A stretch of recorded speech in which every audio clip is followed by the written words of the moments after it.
বন্ধুরা নমস্কার। বিষয় কি করে অনন্ত সুখ মেলে। বন্ধুরা, এটি খুব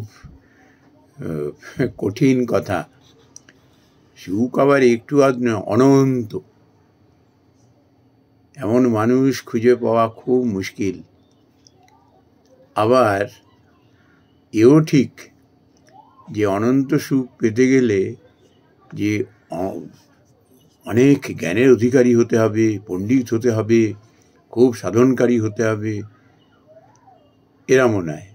আবার অল্প বিদ্যা, আমরা বলি মুখ্যু সূক্ষ্ম, এদেরও যে এরকম সুখ যে মেলে না, এও বলা যায় না। অনন্ত সুখ এমন মানুষেরই মেলে যে সুখের জন্য লালায়িত হয় না, জিতেন্দ্রিয়, কিনা নিজের চাহিদার উপরে যার একটা লাগাম আছে, কোথায় ধরতে হবে, কোথায় ছাড়তে হবে, এই বোধটা যার আছে প্রখর। এই পণ্ডিত ব্যক্তিরও এটা হতে পারে, আবার অপণ্ডিত ব্যক্তিরও হতে পারে।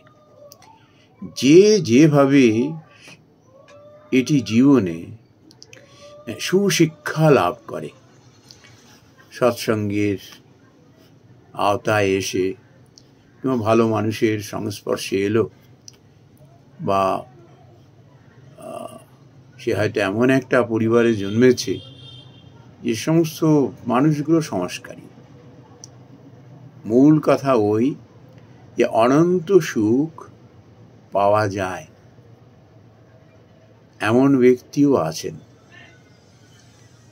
কিন্তু এরা কখনো সুখের জন্য লালায়িত হন না, ভীষণ কর্তব্যনিষ্ঠ হন,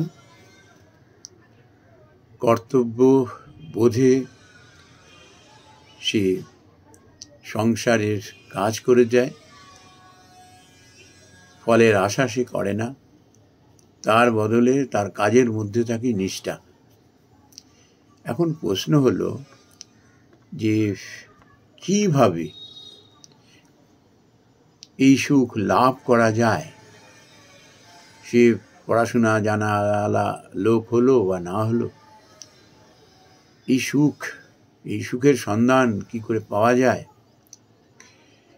বা কারা এই সুখের অধিকারী, এ বিষয়ে শ্রীমদ্ ভগবদ গীতায় অর্জুনকে ভগবান শ্রীকৃষ্ণ কিন্তু বলে দিয়েছেন। অর্জুন মানে আমাদের সাধারণ মানুষকে, সমস্ত শ্রেণীর মানুষকে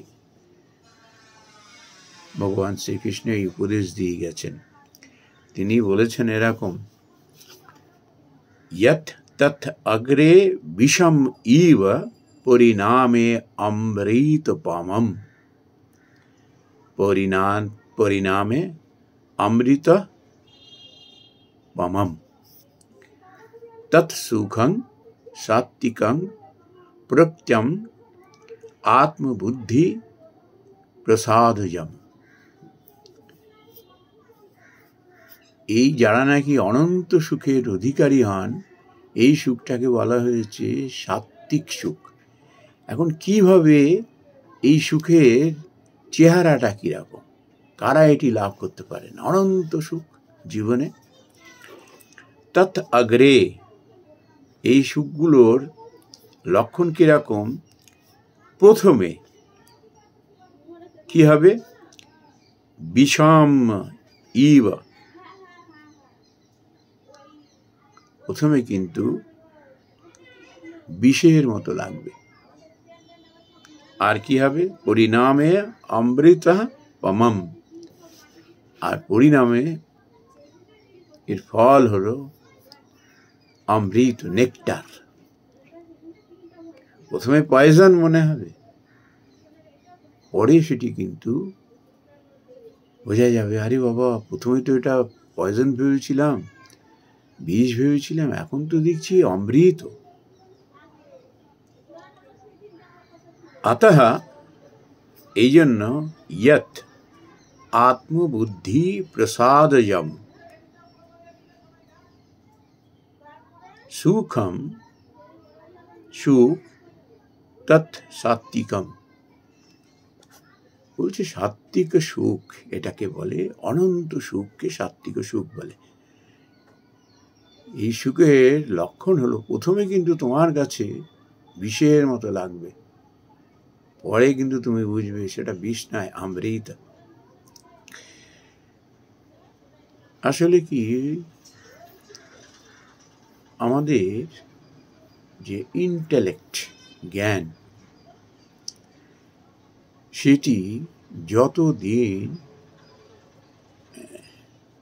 আবৃত থাকে না ততদিন আমাদের এরকম ধারণা হয়। যেমন দেখবেন ছোট ছোট ছেলেমেয়েরা যখন প্রথমে পড়াশোনা শিখতে যায়, দেখবেন ভাল লাগে না কিছুতেই। হয়তো নাচ শিখবে, গান শিখবে, যাই কোনো কিছু শিখতে যাক না কেন, প্রথম প্রথম বিষের মতো লাগবে, ভাল লাগবে না। মনে হবে উড়ে বাবারে কতক্ষণ এ থেকে আমি রেহাই পাবো। সে তো বুঝছে না, না, তার বুদ্ধি আবৃত রয়েছে, অজ্ঞানতায় আবৃত রয়েছে, এই জন্য সে বুঝতে পারে না। কিন্তু যদি একবার লেগে থাকে,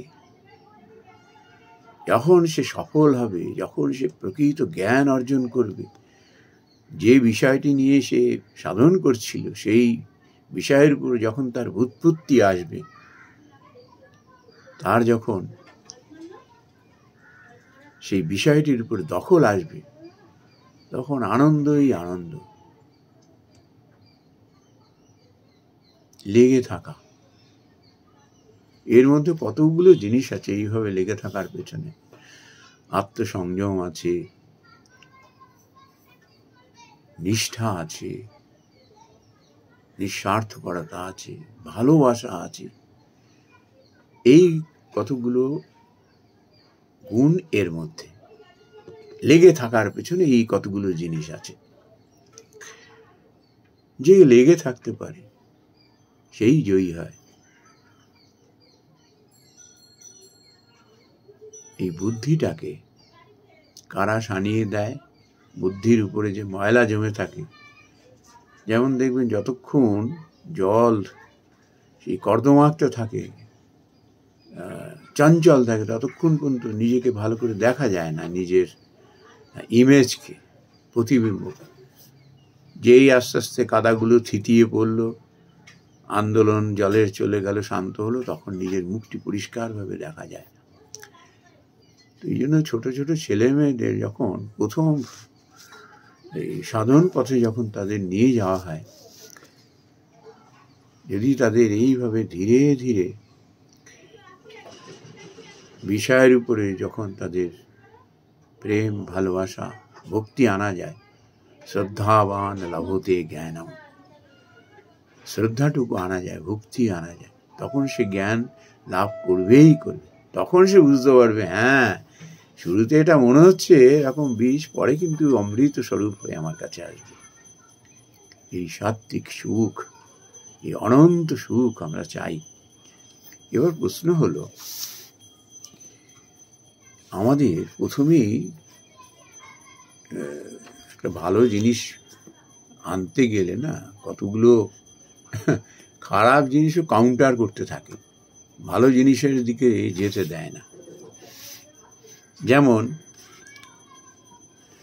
বিষয়েন্দ্রিয় সংযোগত তৎ यत् तत् अग्रे अमृतोपमम् परिणामे विषम इव तत् सुखम राजसं स्मृतम्। यत् सुखम, जे सुख, বিষয়েন্দ্রিয়, বিষয় এবং ইন্দ্রিয়গুলির সংযোগে, সংযোগাত, বিষয় এবং ইন্দ্রিয় এর সংযোগে যে সুখ হবে, প্রথম খুব ভালো লাগবে, অমৃত বলে মনে হবে, তারপরে বোঝা যাবে যে কি বিষ না গলায় ধারণ করেছি। বিষয় এবং ইন্দ্রিয় এই জন্য প্রথমেই ওই কথাটি বলেছি, জিতেন্দ্রিয় হতে শেখায়। নিজের সেন্সারি সিস্টেমসটার উপরে যারা লাগাম ধরতে জানে, এটা শুরুতে শিখিয়ে দেন উপযুক্ত গুরু। বলছি যারা বিষয় এবং ইন্দ্রিয়র সংযোগে যে সুখ যারা পায়, সে বয়স্ক লোক, আধবয়স্ক লোক, ছোট ছোট ছেলে মেয়ে, বাদ মানা মুশকিল। এবং কি ভয়ঙ্কর পরিণতি হয়ে যায়। বৃদ্ধ বয়সে বয়স্ক লোক, কত পণ্ডিত লোক, কত নামি দামি লোক, কি নোংরামি করে ফেলে, কি খারাপ কাজে লিপ্ত হয়ে যায়। তারপর তার তো মান সম্মান গেল, হ্যাঁ, সেই পথটার বদনাম করে দিল, সেই দেশের বদনাম করে দিল, সেই পরিবারের বদনাম করে দিল। প্রথম থেকে বোঝাতে হয় যে দেখো, এই সুখটা তো ভালো, কেউ দেখছে না মনে করছো তুমি, কিন্তু জেনে রেখো দেওয়ালের চোখ আছে, কান আছে, ভগবান সব কিন্তু চারিদিকে ছড়িয়ে রেখে দিয়েছে, পার পাবে না তুমি, বি কেয়ারফুল। এবং ছোট ছোট ছেলেমেয়েরা পড়াশোনার শুরুতেই যখন এই বিষয় ভোগের পাল্লায় পড়ে যায় না, আর পড়াশোনায় এগোতে পারে না, পড়াশোনায় মন বসে না। সে এক কি খারাপ পরিস্থিতি। মানুষ অর্থের কিংবা পোস্টের জন্য যখন এই ভোগের পাল্লায় পড়ে যায় না, তার মনুষ্যত্ব চলে যায়, তখন সব বৃথা হয়ে যায়, জীবন বৃথা হয়ে যায়। এই জন্য এই কথাটি বলেছেন, তৎ অগ্রে, মানে ভোগকালে অমৃতোপমম, অমৃতের মতো বোধ হয়, পরিণামে বিষাম ইব, কিন্তু পরিণামে না বিষের মতো লাগবে, বিষ হয়ে যাবে, আর হয়তো ফেরার রাস্তা থাকবে না। এই সুখ থেকে বিরত থাকতে হয়, এই রাজস সুখ, এর থেকে বিরত থাকতে হয়। যখন ওই সময় সুখ লাগে, তারপরে যখন তার পরিণাম কি ভয়ঙ্কর হয়ে আসে, বহু মানুষের তখন আত্মহনন ছাড়া কোনো উপায় থাকে না। এরা খুব সেন্সিটিভ লোক। কিছু লোক পালিয়ে বাঁচে, কিছু লোক নানা রকম ভড়কিবাজি শুরু করে দেয় নিজেকে বাঁচাতে। কিন্তু ভগবান শ্রীকৃষ্ণ খুব সাবধান করে দিয়েছে, বি কেয়ারফুল। আরো একটা খুব সাংঘাতিক ব্যাপার আছে, বলছেন ইয়ৎ অগ্রে অনুবন্ধে চ সুখং মোহনম আত্মনাহ নিদ্রালস্য প্রমাদোথ্যম তৎ আমসম উদাহুতম। যে আর এক ধরনের সুখ, শুরুতে এবং শেষে এই মোহর মধ্যে পড়ে যখন মানুষ এতে লিপ্ত হয়ে পড়ে, তখন তার কপালেও এইরকম দুর্দশা জোটে। নিদ্রা, আলস্য, প্রমাদ। কিছু মানুষ দেখবেন, আমরা একটা কথায় শুনেছি না, ছেঁড়া কাঁথায় শুয়ে লাখ টাকার স্বপ্ন দেখা, এরকম। কিচ্ছু চেষ্টা নেই, কিচ্ছু নেই, খালি ঘুমিয়ে কাটাচ্ছে, অলস, কিন্তু মোহের জাল, তার মধ্যে পড়ে খালি কল্পনাই করে যাচ্ছে, কোনো চেষ্টা নেই, কিচ্ছু নেই। এর কি হয়, বহু উচ্চশিক্ষিত ছেলে মেয়েও না জীবনে খুব বোকা হয়ে যায়, নিষ্কর্মা হয়ে যায়, যদি সে মোহগ্রস্ত হয়ে পড়ে, নিদ্রা এবং অলসতার মধ্যে যদি জীবন কাটিয়ে দেয়।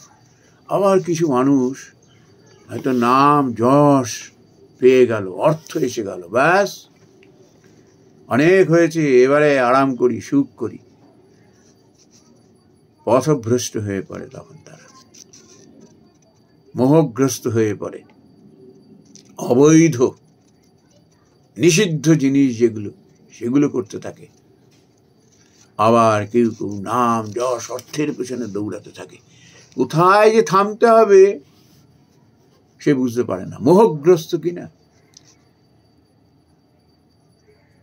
না না, এই আরেকটু দরকার, ওই সম্মানটা আমার দরকার আছে, না না ওটা পেতেই হবে, ওটা পেতেই হবে, না না আমার এই এত মিলিয়ন আমার দরকার আছে, এইটা যখন ছুঁই হবে তখন, আর তখন বিশ্রাম নেব।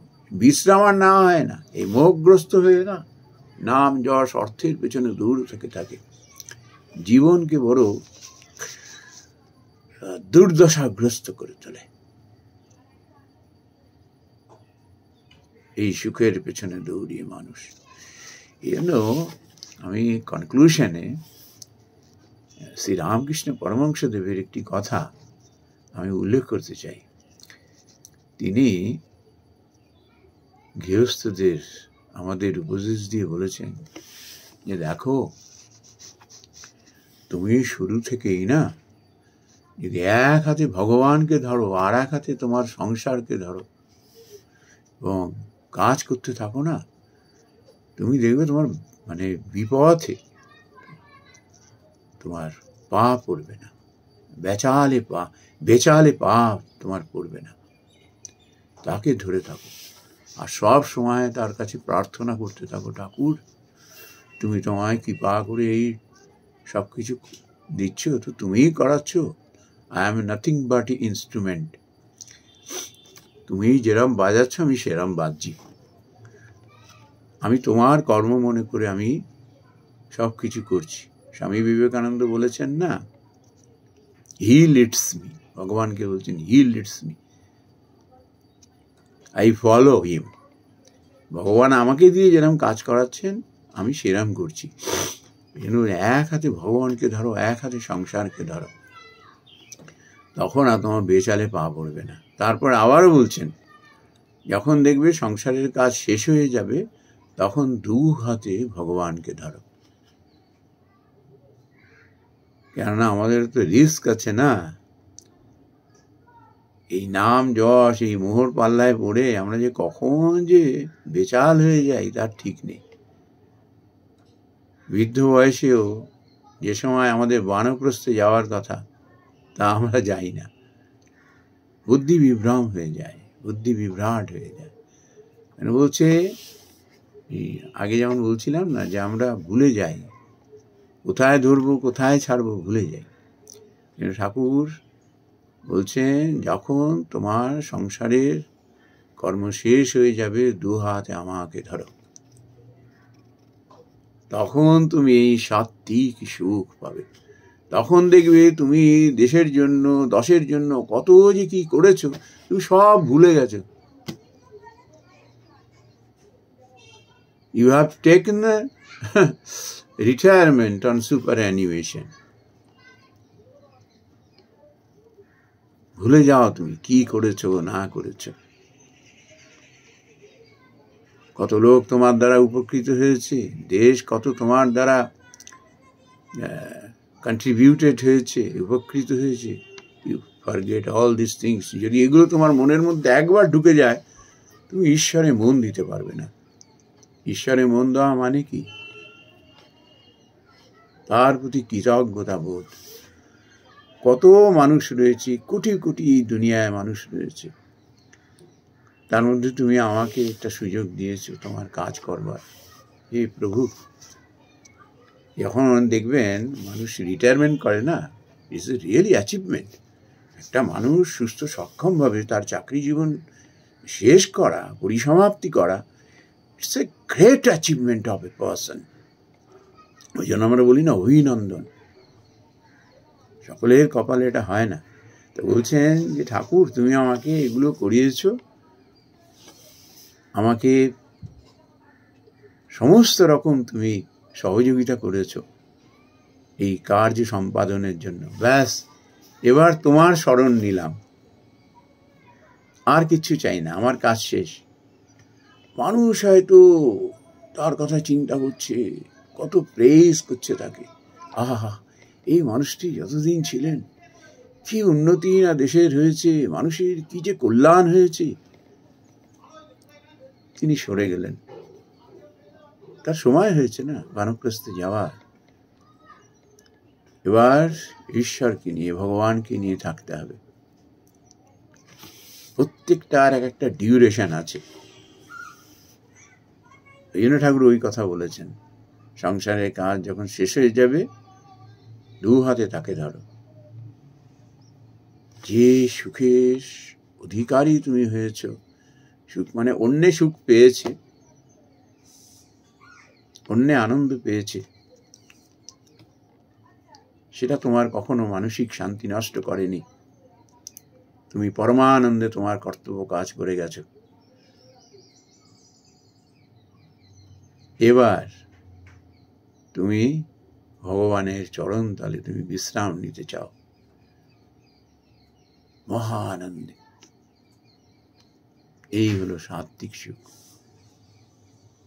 সাত্ত্বিকই সুখী মানুষ এইভাবে জীবনে ধন্য হয়ে যান, তার সুখ হয় অনন্ত। নমস্কার বন্ধুরা।